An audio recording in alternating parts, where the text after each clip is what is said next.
Hello.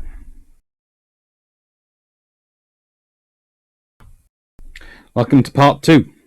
Yes, I know. I was slightly delayed in recording these, so they're being recorded on the 11th of May. Normally they would go up on the Tuesday. They're going to go up on the Wednesday. And the reason is because I'm trying to truncate and record everything and organize everything so that it covers for my research week. And thank you again to everyone who's watching these. If you do like them, please like. Maybe consider subscribing if you want to hear more. There's a little bell down there which tells you when I have lives. And perhaps consider Discord, joining the Discord, link below, or Patreon, link below. It's always helpful. It pays for the research. It pays for quite a lot of the things in the room because I'm an early career researcher. And basically that means in academia I am even less secure than most PhD students. In that a PhD student at least usually knows where they're going to be for about the next 3 or 4 years. Early career researchers usually on short-term contract work, and it's 0 hours. So some people have been asking about, why an academic has a patron. That's my explanation. Basically, honestly, during the recent COVID events, patron has been one of my most reliable sources of income. In fact, without it coming through, I wouldn't have been able to do any research or buy pretty much any books. So, you really are critical, patrons. Thank you. Anyway, this is part 2, and this is Robert Sherbrooke, one of my favourite officers of the Royal Navy in World War II. You cannot overstate how cool he is. You cannot overstate how important he is. He is technically Robert St. Vincent Sherbrooke, so, do you really need a cooler name than that? That's cooler than that. You can't find one. He, in his time, commanded HMS Wakeful, Cossack, Afridi, Matabale, Philoctetes, Onslow, and Aurora. So he manage to do 3 different tribal class destroyers. One of a small select group who managed to be a 3-time tribal captain. And he gets into some really, really cool battles. And come on, let's be honest. He looks a freaking cool customer. He joined the Royal Navy in 1917. Officially, after being educated at Osborne and Dartmouth Naval Colleges. So again, as I was mentioning in part 1 when I was talking about Basil Jones, the Royal Navy has this really nice deep pool of fairly experienced naval officers they can go to. Naval officers who have been playing with destroyers a lot during interwar years. Naval officers who have been able to benefit from talking with a lot of other naval officers who've been doing a lot of things over the years, who've been able to take part in humongous exercises, which were the closest things you could get to full-on wars. And in the nicest way, you have no idea how real those things get until you realize what is at stake is far more precious than money, than power, than even, conventional prestige or honor. It's bragging rights. A league of their own of importance. Bragging rights in the Royal Navy, in most armed forces, can persuade officers to do all sorts of things and exercises. So, including, of course, famously Sandy Woodward having his whole ship pretend to be an Indian merchant ship. To ambush a American aircraft carrier. So, these officers get up to a lot. In Sherbrooke's case, he has served on battleships, monitors, light cruisers, destroyers, all before World War II, has managed to attend a staff course. several staff courses, in fact, has a lot of experience and is command of a destroyer before World War II even begins. This is his advantage. And then he gets to ride this beauty. And oh my god, isn't she gorgeous? She is. She is HMS Cossack. She is bought for a cost of £341,000. She is a Newcastle lass. Yes, she is. She's built by Vickers Armstrong at High Walker in Newcastle upon Tyne. She's ordered in March 1936. She's laid down in June 1936, launched in June 1937, and completed in June 1938. Exactly completed. Exactly 2 years and 1 day after being laid down. Commissioned 4 days later. So from laying down to commissioning, it took 2 years and 5 days. Isn't she beautiful? In this, she's in her original form with 8 4.7-inch guns in 4 double mounts. She's got a single quadruple 40mm pom-pom.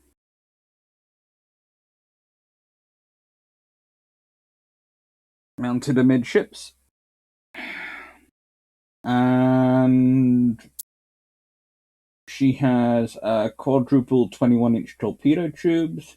Can carry 20 depth charges to be deployed by 1 rack and 2 throwers. If you look at this picture carefully, you can see one of the throwers. You can also see where the pom-pom is. They are well-balanced destroyers. They are destroyers for fighting nasty, swirling battles, but they are well-balanced ships, and she's gorgeous. She really is gorgeous.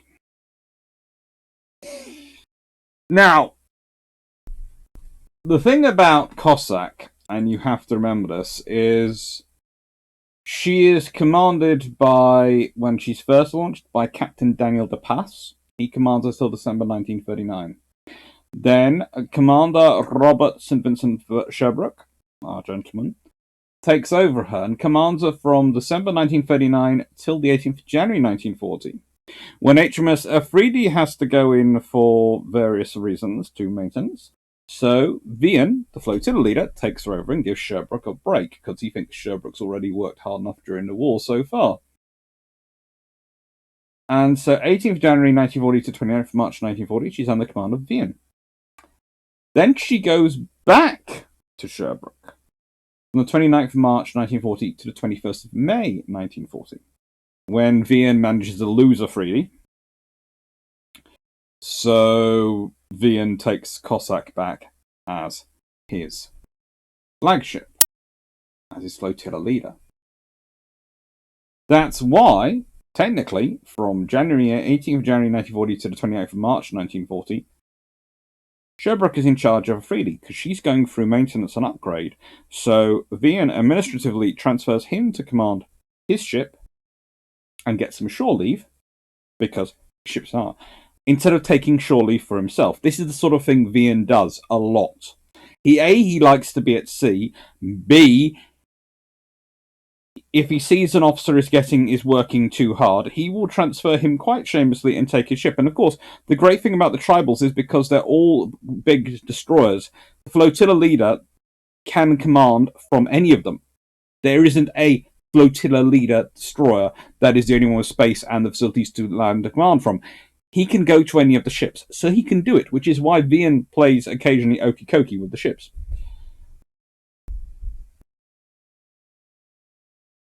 When Vian has to take Cossack from Sherbrooke, he gives Sherbrooke Matabale, another tribal. So That is Sherbrooke's command from the 22nd of May 1940 till the 15th of April 1941. He will then spend some time doing various operations and various other duties. He'll end up World War II in charge of HMS Aurora, a light cruiser. Interesting enough, of the same class of light cruiser which Vian had commanded pre-war. She's one of the Arethusa class. So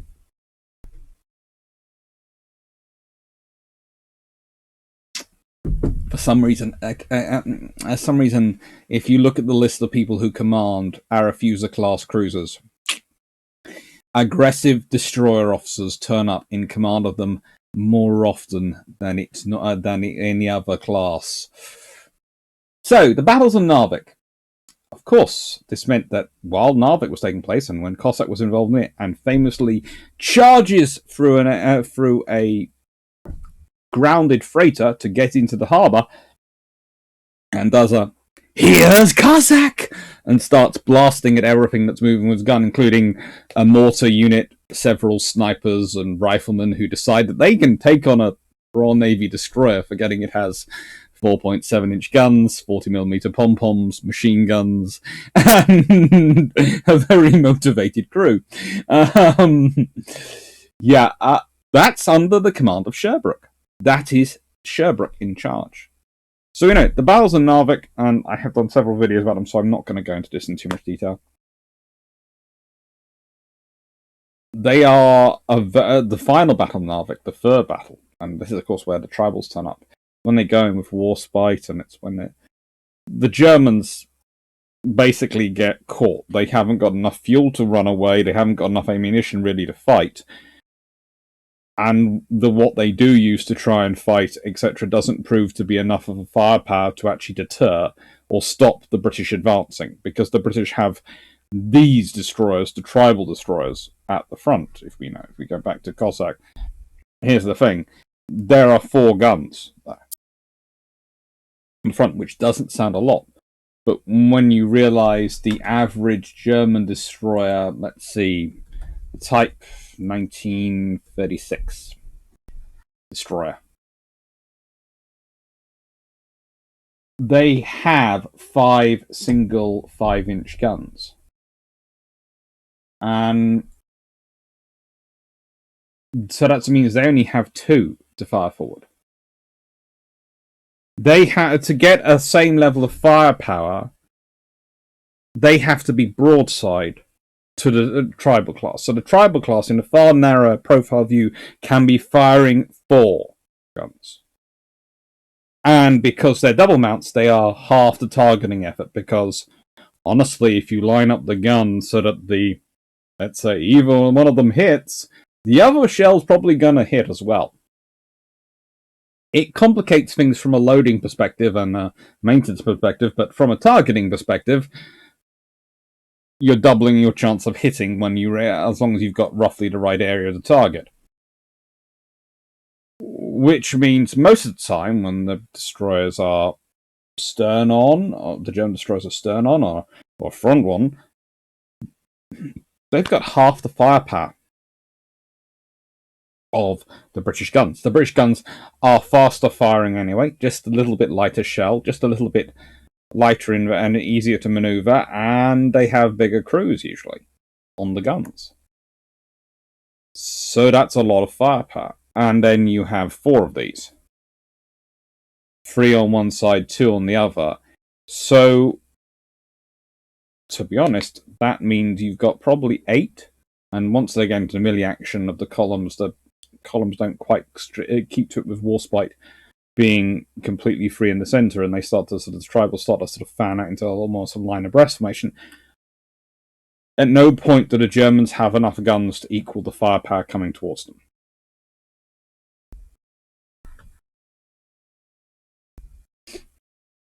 So, Narvik happens.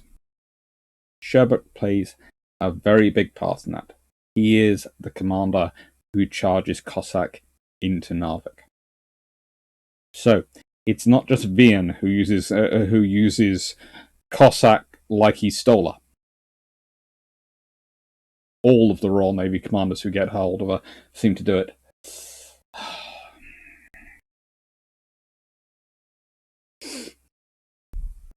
Anyway, what does he do to earn himself a Victoria Cross citation?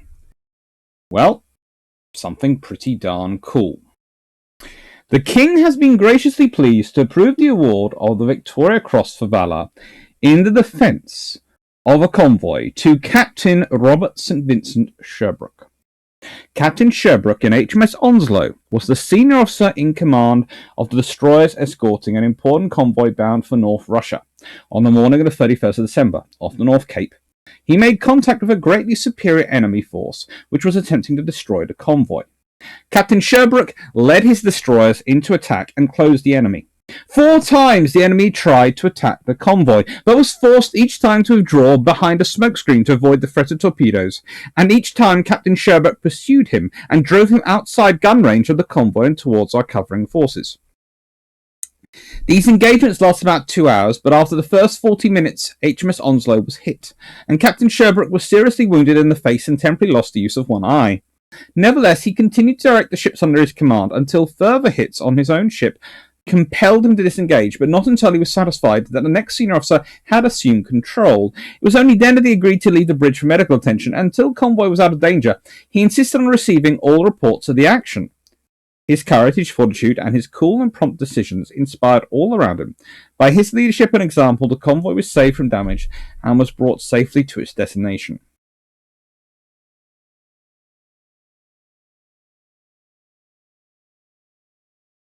This is sometimes called the Battles of the Barents Sea. And this is because the Battle of the North Cape became the engagement with, of course, the Scharnhorst, where she was sunk by HMS Duke of York and some destroyers. Theoretically, when it first happened, the year previously, this was the Battle of North Cape.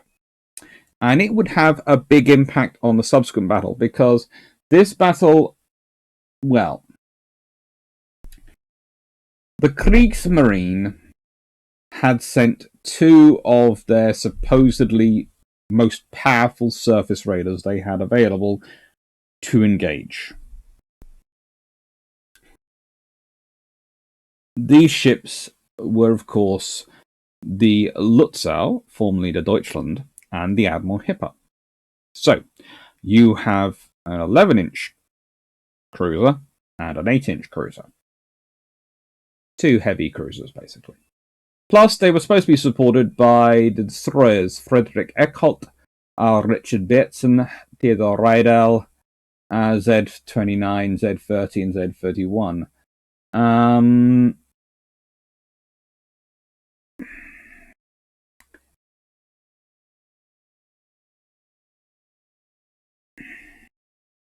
Sadly enough for the Germans, the British had 2 light cruisers who were a long way away but would come and support, 6 destroyers, although they're not all the same destroyers. There's Achates, Orwell, Orby, Onslow, Obedient, and Obdurate. And it's the O's which Sherbrooke uses from his own ship Onslow. He leaves Achates and the flag-class corvettes Rhododendron and Hyderabad, along with a minesweeper Bramble, and trawlers Vizalma and Northern Gem to look after the convoy. The convoy is quite an important one. The convoy is JW-51B, and it's 14 merchant ships carrying materials for the USSR. So we're talking a couple of hundred tanks, a couple of thousand vehicles, nearly 90 fighters, over 30 bombers, and most importantly, roughly 10,000 tons of fuel and 11,000 tons of aviation fuel. There's nearly 50,000 tons of other supplies as well added on. This is not a small amount of supplies for Soviet Russia. This is quite an important convoy going through, and it's got an escort. Now, there is also a Rear Admiral Burnett in the area, and Burnett is a pretty darn good admiral in the Royal Navy as well. He's got Shiny Chef, i.e. HMS Sheffield, and Jamaica, plus a couple of destroyers. But they are stationed further away in the Barents Sea and are providing distant cover. The whole point about these cruisers is the idea is that they will be free-ranging rather than with a convoy. So they could be called in to support the convoy if it needed, but they'd be covering multiple convoys.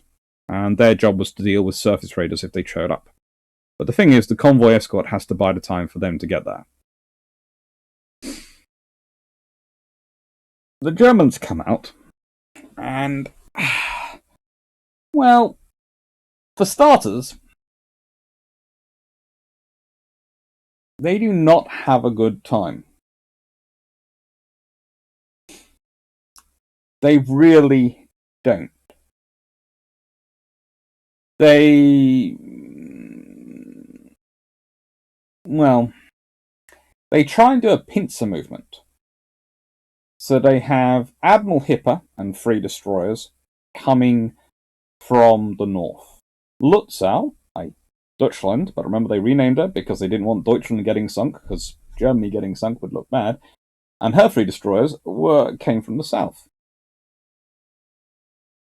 Friedrich Eckholt, I think, was part of Hipper's group, and she reports to Hipper apparently at about 8 a.m. that she spotted the convoy.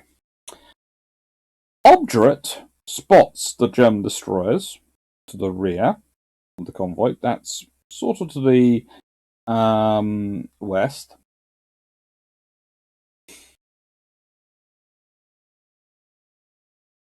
And Hipper was spotted by Onslow, also to the rear of convoy. So basically the Germans had tried to do a pincer movement. But instead of doing a pincer movement when the convoy was here and then coming from both sides, they were coming down and the convoy was already here and going, hello.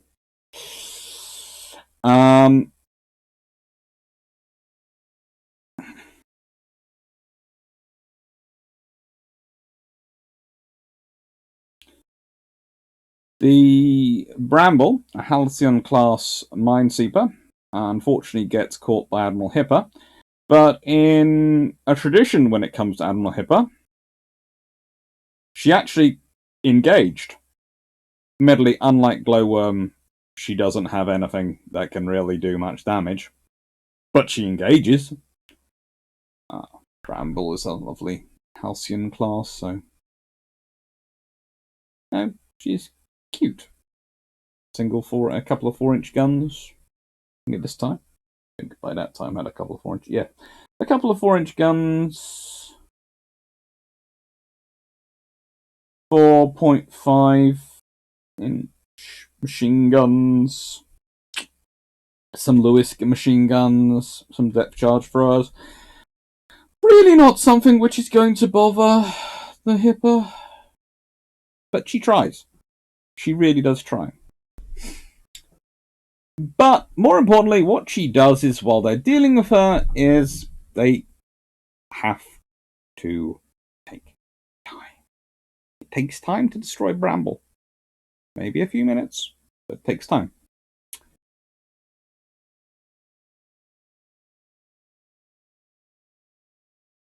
So what Sherbrooke does is he keeps ordering smoke and he keeps feigning attacks, not actually launching torpedoes, but looking like he's going to launch an attack. It's kind of like HMS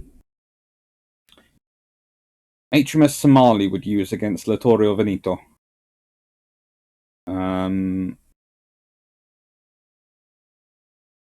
Have I just mangled my Italian battleship names? I think I have. I did. Against, I think it was Vittorio Veneto of the Littorio class. Just trying to confuse me. My own notes are trying to confuse me. In the Mediterranean, they are... It's the same Proxim as is faced at Jutland by Jellicoe. there are torpedoes in the water, I have to turn away. I have to avoid them because those torpedoes. But the thing is, I don't know if there are torpedoes in the water or not. If there aren't, I know those destroyers have just done the move, which looks like they've launched torpedoes. So I have to presume there are torpedoes in the water because there are 4 of them, and they look like they're firing torpedoes, and they could be firing torpedoes.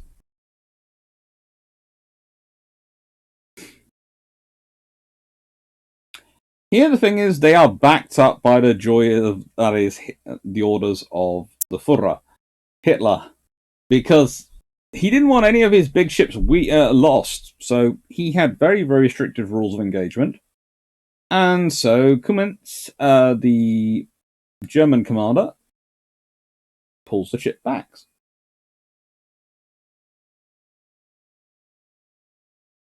It's actually after the first attack they stumble across the Bramble, and that takes up their time.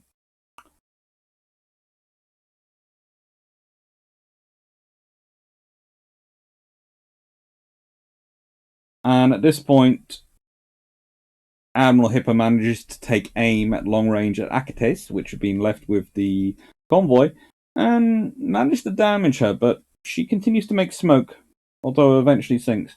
But the smoke continues to hide, more importantly, the convoy.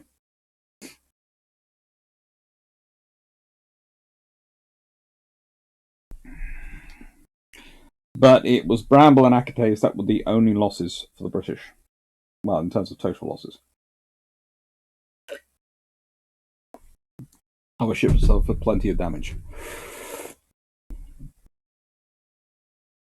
Eventually, radios and the shell fire attracts the attention of Rear Admiral Burnett's force, and they managed to approach unseen without anyone telling them they were coming and start firing Admiral Hipper at 11:35, hitting her with their 6-inch shells enough to cause minor flooding in 2 of her boiler rooms and reduce her speed to 28 knots.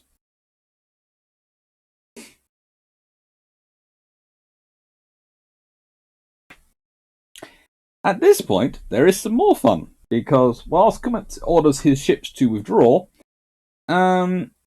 Frederick Agholt and Richard Bateson, the 2 German destroyers, decide to mistake Sheffield for Admiral Hipper and attempt to form up on the British ships.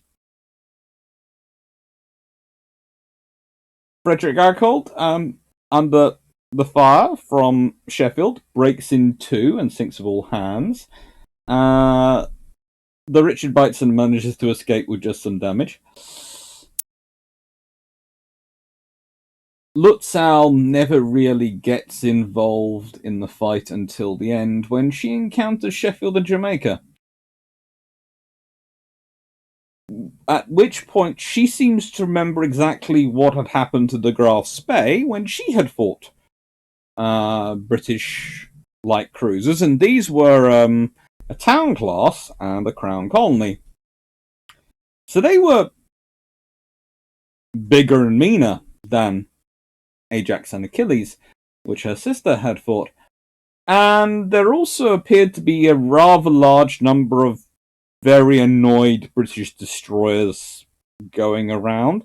So Lutzow decides to withdraw, and Burnett basically decides that he will try and shadow and try and engage the German heavy ships, but he has to be quite careful because he doesn't want to get too much into range of German air power, because he feels that he doesn't have enough firepower to stand up to that. There isn't really an escort carrier around to give him coverage at this point.